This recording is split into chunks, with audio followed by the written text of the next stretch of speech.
If I was an evil ruler and I wanted to create mental illness, I have this thought experiment in my book, The End of Mental Illness.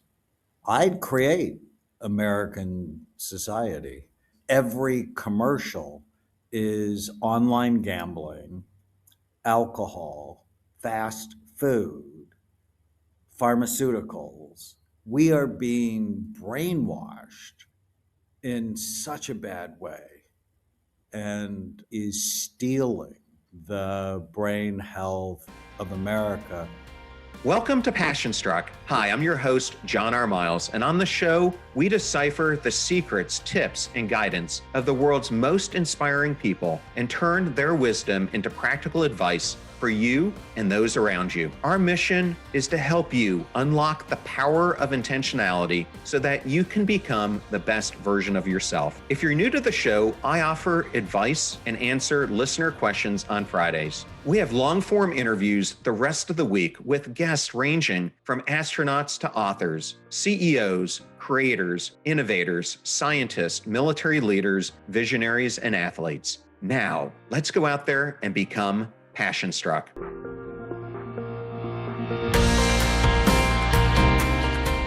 I am absolutely honored today to have Dr. Daniel Amen on Passion Struck. Daniel, it is so great to finally get to meet you. Thank you, John. Thank you for helping me spread the message of brain health. It's an important message, and for me personally, and it's an extremely important message because for most of my life, I have been trying to figure out how do I preserve my brain. I had my first traumatic brain injury when I was 5 years old, and it completely changed much of my personality. Over the past 4 or 5 decades, it has been a learning experience for me and something that I've probed deeply. You are someone I've always wanted to talk to about this. I wanted to start out, Daniel, if someone from 1995 walked into the world we live in today and looked only at our brains, what would surprise them the most? What's happened in the past 30 years? We've been destroying dopamine in the brain. It started a little bit before then with video games, but then cell phones, social media, constant negative news, the political divide. It has just caused great stress. Suicide from 2000 to now has gone up over 60%. And young people are in serious trouble. 57% of teenage girls report being persistently sad. People think of alcohol as a health food, marijuana is innocuous, psilocybin is the next savior. We're really in a dangerous, very stressful time, especially for young people. That begs an interesting question. What concerns you more right now? What substances like those that you just mentioned are doing to our brain, or what chronic stress, loneliness, and disconnection are doing to them? I think it's all of it. If I was an evil ruler and I wanted to create mental illness, I have this thought experiment in my book, The End of Mental Illness. I'd create American society. I love basketball. It's public knowledge. A couple of my patients are NBA players. And so I love watching the playoffs and the finals, but it's every commercial is online gambling, alcohol, fast food, pharmaceuticals. And I'm like, no, we are being brainwashed in such a bad way. And on the Lord's Prayer, it ends with deliver us from evil. And I'm right there with Jesus in this. It's like we have to do something about the evil in our society that is stealing the brain health of America. But as a grandfather and a father, it's stealing our young people's future. Yeah. Out of those evils that you mentioned, which of the modern habits that we have worries you the most, yet society is still treating as completely normal? If we just took the political divide, and I hate it, that if you scroll on TikTok or Instagram and you click on something that's center left or center right, now all of a sudden they're going to feed you content Yeah. that makes you more left or more right. And pretty soon you begin to hate people that 30 years ago you loved. That, yes, you could have a disagreement, but you'd still go to Thanksgiving dinner. And it's so bad now that friends of mine, they're like, oh my goodness, that's such a different perspective. I never hear that. And we are being manipulated for profit. And that's what I want people to really see. There's a reason that the court in New Mexico awarded a verdict against Meta for $345 million. There's a reason that a jury in Los Angeles found Meta and YouTube guilty of manipulating young people's minds. And I'm just not okay with it. And I think it's important for those of us who see the evil to speak out. And now Australia, last week Britain, there's legislation in Canada to ban social media for children under 16, which is just rational. Let's take a step back here for a second. One of my favorite interviews I've done on this show was with Dr. Anna Lemke, who I'm sure you're familiar with, who wrote Dopamine Nation. And she and I explored what you're talking about in depth. She was actually one of the people who testified in those trials you just mentioned. And I think we're talking about two different things. In the New Mexico trial, they were focused on how they're using the technology to allow predators access to kids. And then the case in Los Angeles was about a specific female who they created thousands of images of how she was distorting her own self perception because of the filters that, as I understand it, Instagram was giving them. But in both cases, I think what's happening is we're fundamentally giving a technology to users who should not be exposed to this technology. Where do you think the issue is? Is it with the technology? Is it with the parents? That's what a lot of the listeners who ask me about this, those are the questions they're asking. Well, I think it's everybody that if you give your child a cell phone before the age of 13, you've just significantly increased their risk of having a mental illness. And children who get them at 5 or 6, this brand new study, have a dramatically increased risk of suicidal thoughts when they're 20. The constant comparison against other people's lives. When you and I were children, we did that, but we didn't do it at the speed or the scale that is happening now. And then it's how long can I keep your attention? And food companies know this, right? The sugar cereals are on the bottom 2 shelves because they want stomach share. And they know the children will see them and they'll harass their parents to get them. So it's part of marketing forever. They're just masterful at getting you to stay on longer. But how do they get you to stay on longer? These little dopamine squirts. It's like, whoa.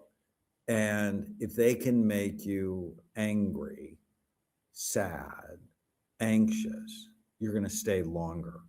Now, I don't know that they purposefully thought that, but that's what they discovered. The brain pays attention to what makes it afraid or what makes it mad way before what makes it happy, what makes it joyful, what makes it have a positive thought. And so we're driving attention with fear and negativity. And yeah, I just think it's damaging, not a generation, but generations of people. I'm not sure if you're familiar with the psychologist Gordon Flett, who just retired from York University up in Toronto. Gordon is one of the foremost experts in the world on the science of mattering. And his research found something pretty remarkable. In his studies, he found that only 8% of parents believed that their children sometimes felt like they didn't matter. Yet when they interviewed the children, over 35% of them reported that they either didn't matter or weren't sure they mattered. And what I found so interesting about this is that most of those parents love their children deeply.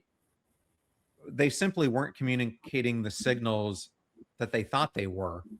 I wanted to ask you, do you think this is part of what's going into when you talked about the teenage girls having this higher sense of sadness and despair, that the developing brain is changing with a child who's consistently questioning whether they're seen by the world around them?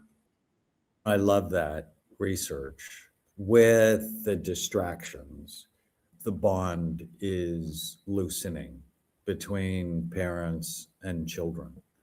And nobody talks about it, and I'll probably get harassed for talking about it. But we're now in our third or fourth generation of working mothers. So when I was growing up, my mom volunteered, my mom played golf, but my mom was mostly there.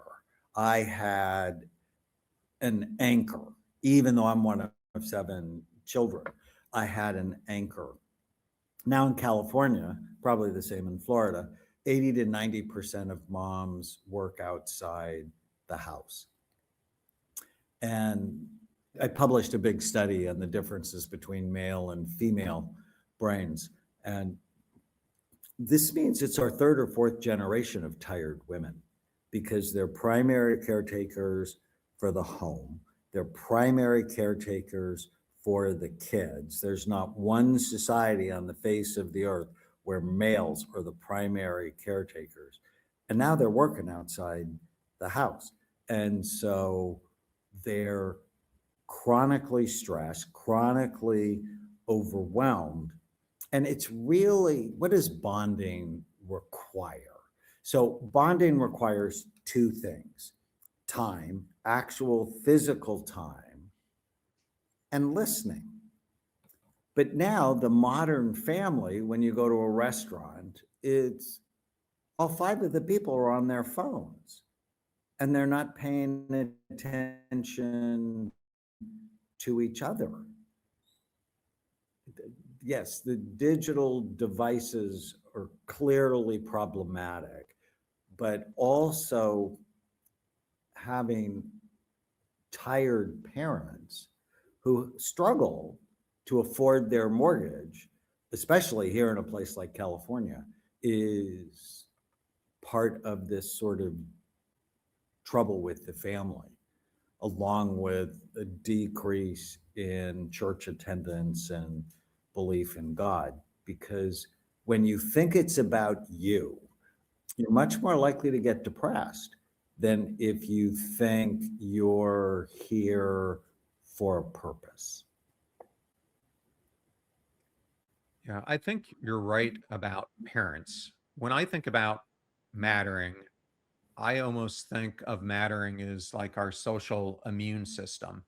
And if you've got parents who themselves feel like they're disappearing into their own life, who aren't showing up and feeling that they themselves matter, then how are they going to show up for their kids, as you were just explaining? And I was lucky. My mom was a stay at home mom. And then we were fortunate enough that when I was raising my two kids, my wife was able to stay at home. And I can definitely see the difference in my kids when people meet them and they talk about their behavior, their instincts, the nurturing that they have that's inside them. I think it makes a huge difference. So I think you're onto something there, regardless of what parent is the one who's spending most time at home. Well, because of their guilt, because they want to be with them and they want to nurture them. But there's this gnawing sense that I'm not enough, I'm not doing enough, that parents today tend to overdo. And I did a post, I was on a podcast, and I said this one thing, and it ended up getting 50 million views. It still blows me away. I think it's the most popular thing I've ever said. When you do too much for your children, you are building your self-esteem by stealing theirs. That self-esteem comes from feeling competent. Oh, I can solve this problem.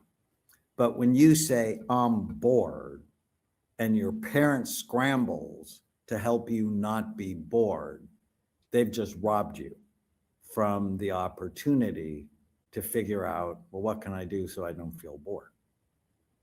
So it's very important. Yes, of course, we have to protect our children, but we also want them to pay the consequences for bad decisions when the price is inexpensive. So when they're 7 or when they're 10 or when they're 12, rather than when they're 17. I know we're talking about kids and their development, but I understand when it comes to the brain that it's very important to protect the brain, especially before we reach about 25. Why is that protective nature so important, and what happens to our brains if they're exposed to the wrong things before that age? See, your brain continues to develop throughout life, but it really is undergoing wild development until you're about 25 in girls and maybe 28 in males. There's a process called myelination where all of your nerve cells get wrapped with a white fatty substance called myelin. And when we're born, we don't have much. About 2 months old, our occipital lobes in the back become myelinated. That's why when you smile at a baby when they're born, they don't smile back. But when you smile at them at 2 months, they notice it, they process it, and they respond. Well, that slowly goes forward. And when you're about 25, it myelinates your prefrontal cortex, that most human, thoughtful part of us. And this is why it's so important to educate kids about brain health so they don't drink early, they don't smoke pot early, they don't do drugs early, they don't hit soccer balls. I know we have the World Cup going on, but protecting the developing brain is critical because that's what's going to take them through the rest of their lives. And it's so basic, but most people don't really think about. Your brain is involved in everything you do. How you think, how you feel, how you act, how you get along with other people. It's the organ of intelligence, character, and every decision you make. And when it works right, you work right. And when it doesn't, you don't. And every day you are building brain reserve, the extra tissue you have to deal with whatever stress comes your way, or you're damaging or stealing your reserve. So your first head injury at 5, that took some of your reserve. And then the subsequent ones you've had, it took. But if you're raised in a consistently loving home with decent nutrition and good opportunities and not a ton of stress because your mom or dad are not addicts, then it can help reverse the trouble. So if you are a person who, during those developmental years before you were 25, experienced different elements that would affect your brain health, what options are there for you to try to treat it and turn around some of the damage that might have been done? My big book, Change Your Brain, Change Your Life, it's all about neuroplasticity and how if you put the brain in a healing environment, it can be better, even if you've been bad to your brain. And from my perspective, I think you have to look, right? If you don't look at your brain, how do you actually know what's going on? It's psychiatrists are the only medical doctors who virtually never look at the organ they treat. Think about that. Why would you ever fly blind if you didn't have to? And then brain health is three things. It's brain envy, got to care about it. Avoid things that hurt it, know the list.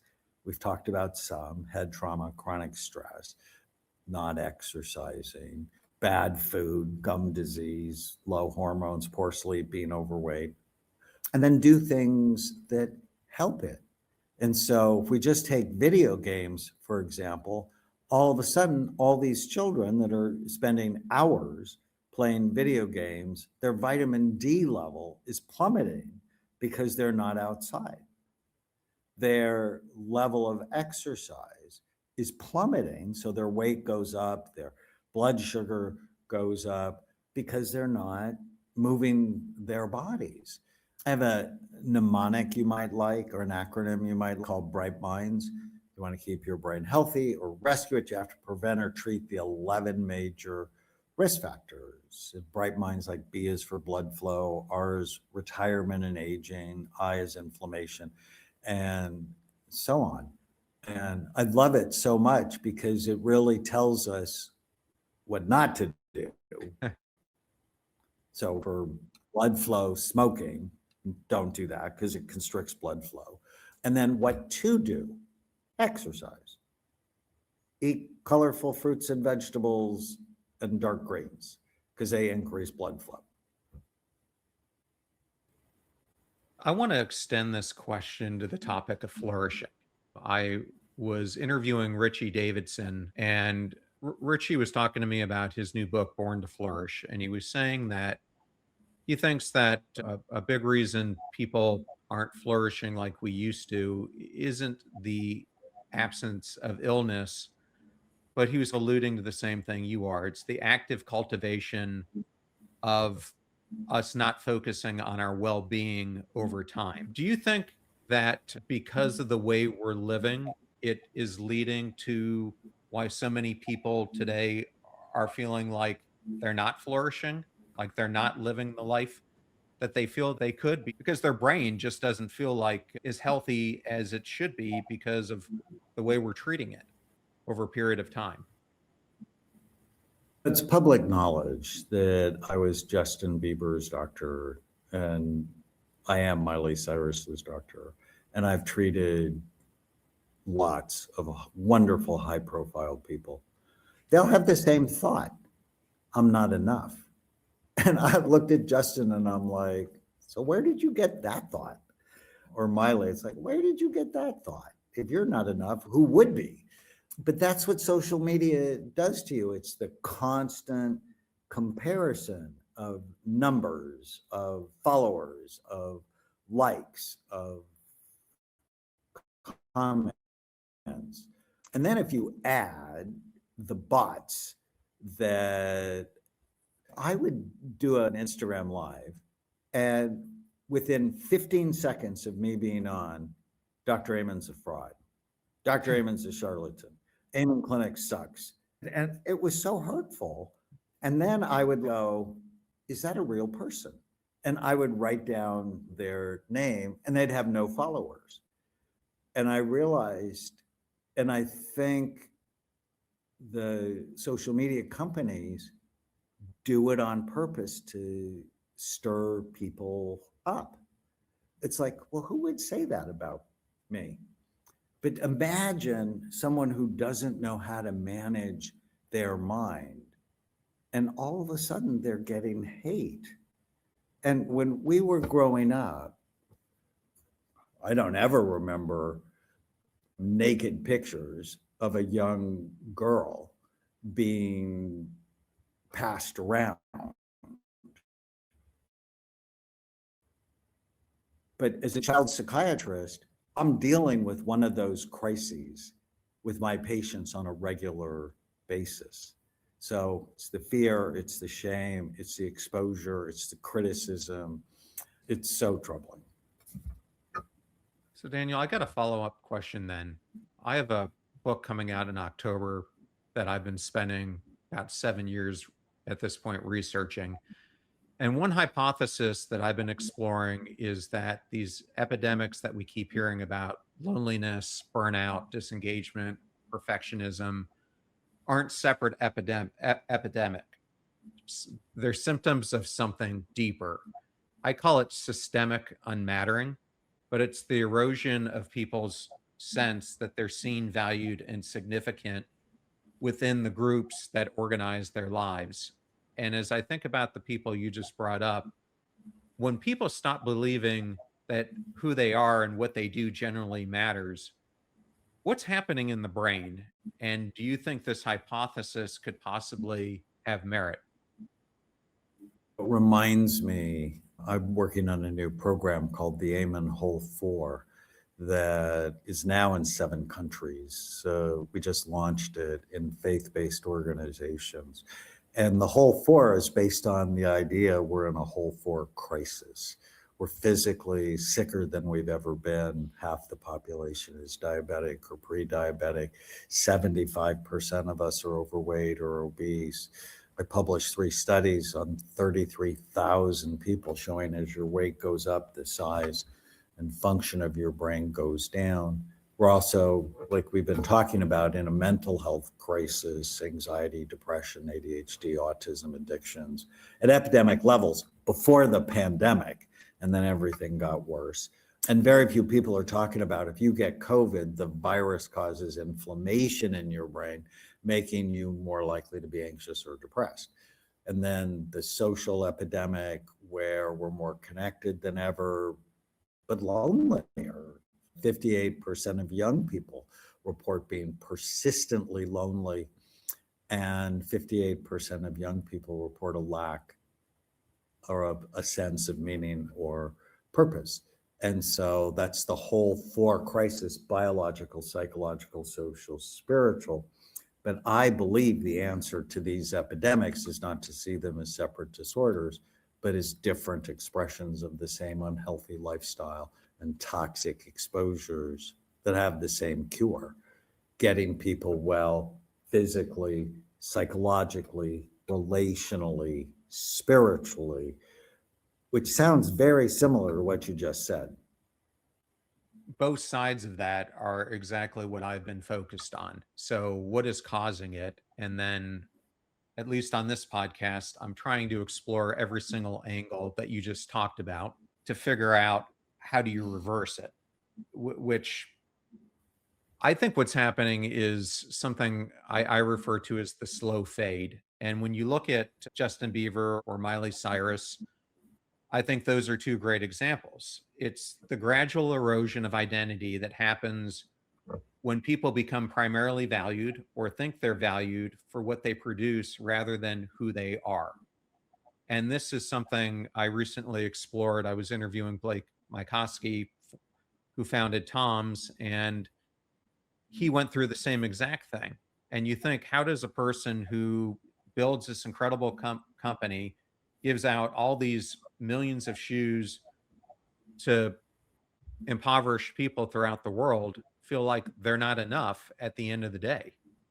It's because the value system that they're valuing themselves with is not who they feel inside because they've been wearing a mask for so long, is one of the things that I think is happening. Well, and they also don't know how to manage their mind. And it's, again, something we should teach children. I call them ants. automatic negative thoughts, the thoughts that come into your mind automatically and ruin your day. And so I teach all of my patients, whenever you feel sad, mad, nervous, or out of control, write down what you're thinking. And then just ask yourself whether or not it's true. My friend Byron Katie, she has this wonderful series of questions. I'm not enough. And so I've done it with those two and many more people. So I'm not enough. Is that true? And they go, yes. Was it absolutely true? No. How does that make me feel? Inferior, anxious. I have to do more. Well, how would you feel if you didn't have the thought, I'm not enough? Free, fine. And then what we do, and I love this part, we take the thought, turn it to the opposite, not the narcissistic opposite, like I'm amazing, just the opposite, I am enough. And that's what you meditate on. Depression, anxiety disorders are often created by an invasion of these ants, which is why sitting on my desk, I have an anteater, because I share it with all of my patients. I saw a 10-year-old last week and I mailed her one. It's what the New Testament talks about. 2 Corinthians 10:5, take each thought captive. And I'm a huge fan of positivity bias training. I published a study last year on 2,000 people who were negative. So 2,000 anxious people, one group high negativity, the other low negativity. What's the difference?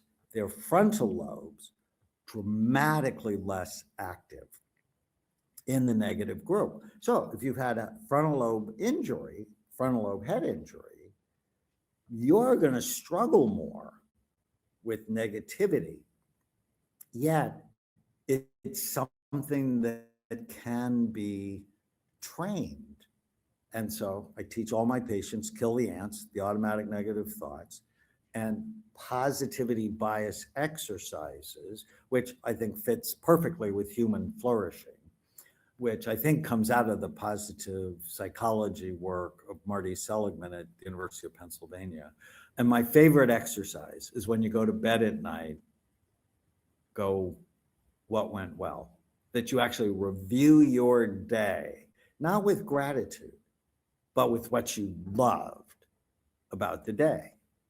And I'm enjoying this conversation, and it's going to show up tonight. I have a new friend, and we're aligned in many ways, but it's a practice that you have to do over and over again, like a professional athlete shoots free throws, right? He doesn't learn how to shoot free throws and never shoots them again, because when it's crunch time, he won't be able to make them, right? With stress. And the night my dad died, which was a little over 6 years ago, I went to bed Sorry that to hear night. that. It's the worst day of my adult life. I went, what went well today? And immediately I thought of three things. And then I went to sleep. And it doesn't mean I didn't grieve. I still grieve. It just meant I know how to manage my mind. And most people don't. I'm friends with Paul Simon, who wrote the song Kodachrome, which starts off with, when I think back on all the crap I learned in high school, it's a wonder I can think at all. It's like, no, we have to do better, especially AI is going to do calculus for us, but AI is not going to manage your mind. I think so many of us wear an invisible backpack that we've had since childhood. And over time, it just gets heavier and heavier with all the things that we tell ourselves. And as I mentioned early on, especially since I have had brain injuries myself to both the front and back of my head, one of the central mechanisms of healing that I've practiced now for years is decentering, which is really what you were just talking about. And it's taken me a lot of work to focus and recognize that I am not my thoughts.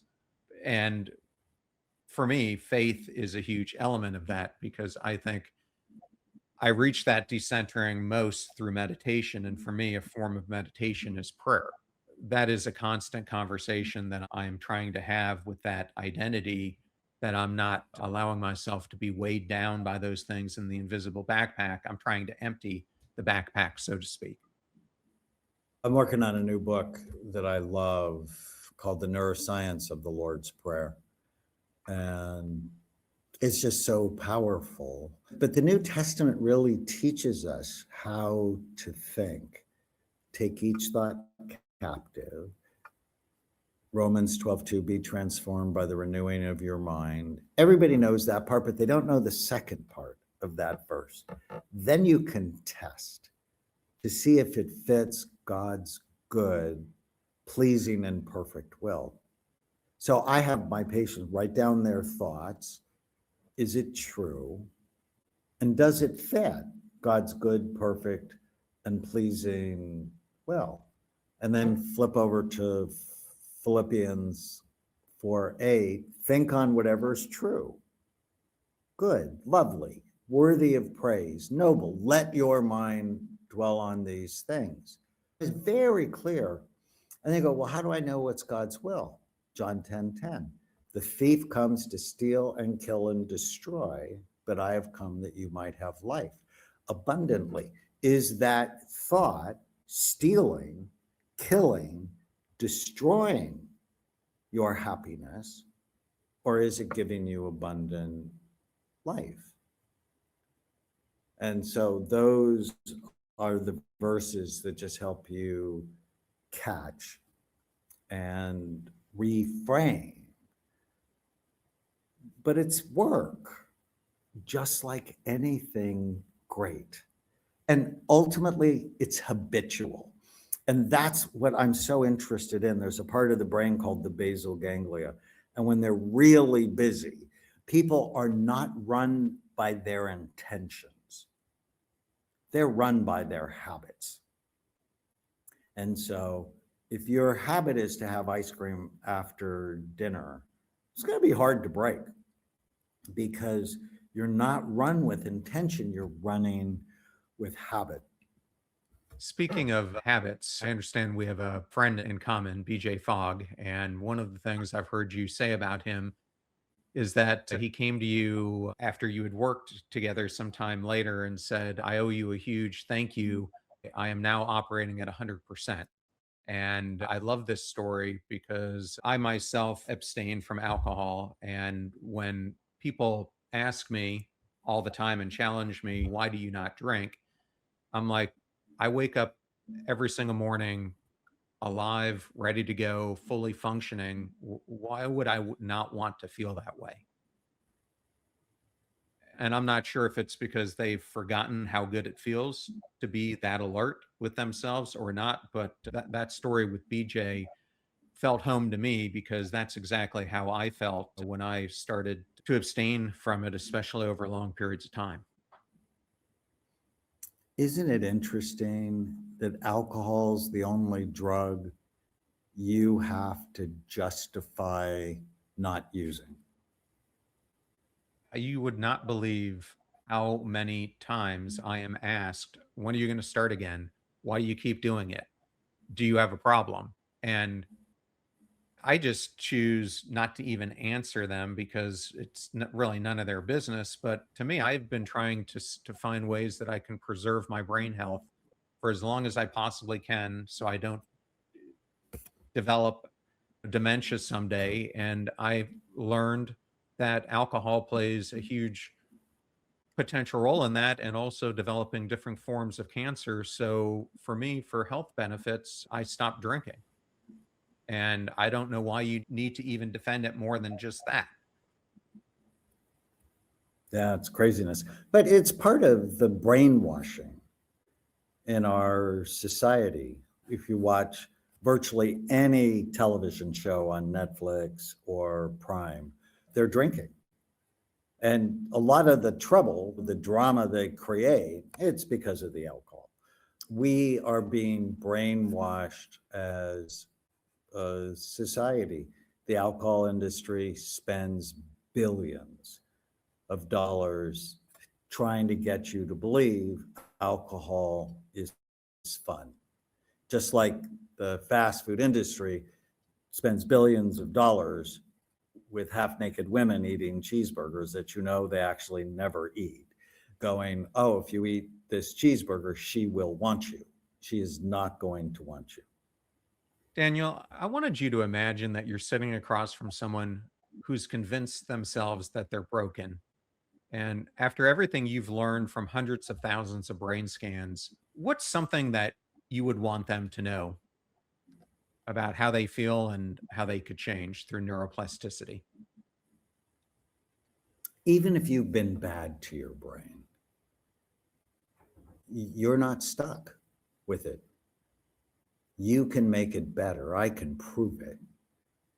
And every day, you're either making your brain worse or you're making it better. Which brain do you want? I have this great story. We have a podcast, Change Your Brain Every Day. And we just have a new episode called Extreme Makeover, Brain Edition. And Tarek El Moussa, who's an HGTV star because he flips houses, came to see me a little more than a year ago.